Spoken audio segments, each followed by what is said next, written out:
Thank you, Allison, and thank you to all the other presenters and participants here. It's an honor to be a part of this project. Nighttime parenting is hard. The purpose of this presentation is to further stimulate our thinking about how to support each mother-baby dyad with their unique nighttime needs, while recognizing that those challenges change over the fourth trimester and beyond. Survey results suggest that sleep loss is the most common health problem and top major problem for mothers in the first couple of months postpartum. The impact of fragmented sleep on our bodies and minds are often made worse by our cultural understandings of how babies should sleep.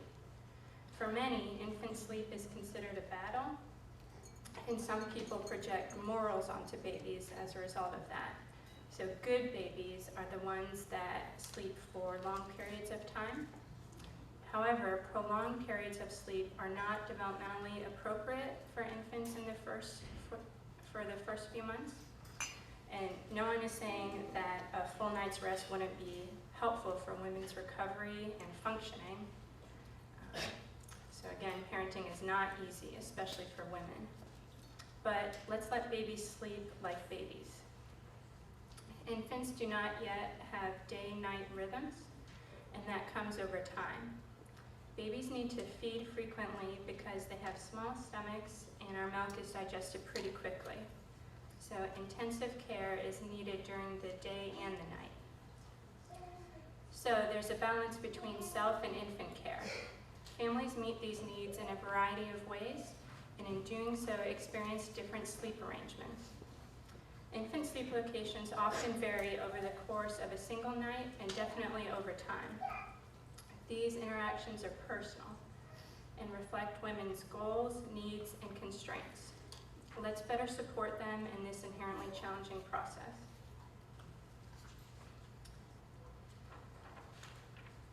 And I also wanted to say that sleep is a core fourth trimester issue because women's experiences with these parts of their days and weeks and months matter in and of itself. And additionally, sleep locations are associated with breastfeeding duration and also with infant deaths.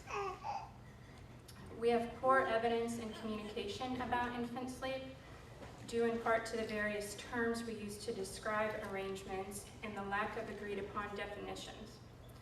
I would say that room sharing is infant sleep in the same physical space as the caregiver, not separated by walls or a door. Co-sleeping is a subset of room sharing, defined by the ability of caregivers and their infants to see, hear, smell, and or feel each other. And then bed sharing is a word used when any caregiver and infant sleep on the same surface. However, it's critical for bed sharing to be distinguished from sofa or recliner sleep. We need to be clear about what arrangements we're actually talking about so that then we can detail safety precaution between and within each category. Public health campaigns educate families and childcare providers about sleep environments. It's about more than back to sleep, which addresses having infants sleep on their backs. Now, guidance on sleep position remains, and there's also more about the context with the framework of safe to sleep. There are issues common to all sleep locations, such as a firm sleep surface and no soft bedding, meaning no stuffed animals, pillows, bumpers, and other things in the baby's sleep area. And keeping the baby from overheating is applicable to all sleep arrangements. Some people and materials also address things for families to keep in mind if and when caregivers sleep with an infant in an adult bed. These points include putting the baby in the middle of the bed and keeping the baby away from walls. However, for most, these tips and other basic health information is denied. Instead, bed sharing is not discussed because it is too complicated and contentious. Some people do not broach the subject, others just say never do that, and others present guidance in a way that feels threatening to families. We can do better than this. Saying that Sleeping next to an infant is like sleeping next to a giant knife. It is shameful. Our bodies are amazing. We just birthed or otherwise became deeply connected with this little person, and now we are no more than a weapon to be feared. That's ridiculous. Many of you have likely come across such scare tactics that are meant to draw attention to the importance to thinking about safety. But transporting infants in cars can be dangerous. Do we tell people to never drive with their baby? No. We teach each other how to drive and the rules of the road, and communicate not to drive drunk and other basics. There are real nighttime risks to infants, including caregiver smoking, substance use, and lack of exclusive and continued breastfeeding. But these issues are not the same for all families, and it is disrespectful not to provide relevant information for people to make their own informed choices.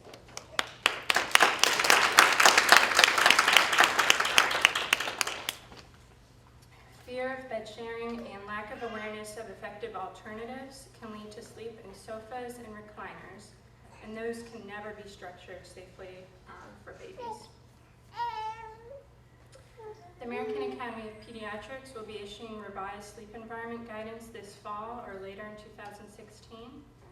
In addition to that statement, which will hopefully be a catalyst for enabling families, the coalition of stakeholders across the U.S. that includes AAP and NIH representatives, and Miriam and I as representatives from the Carolina Global Breastfeeding Institute, advocate for a conversation-based approach to infant sleep locations, like the approach put forward by the Academy of Breastfeeding Medicine.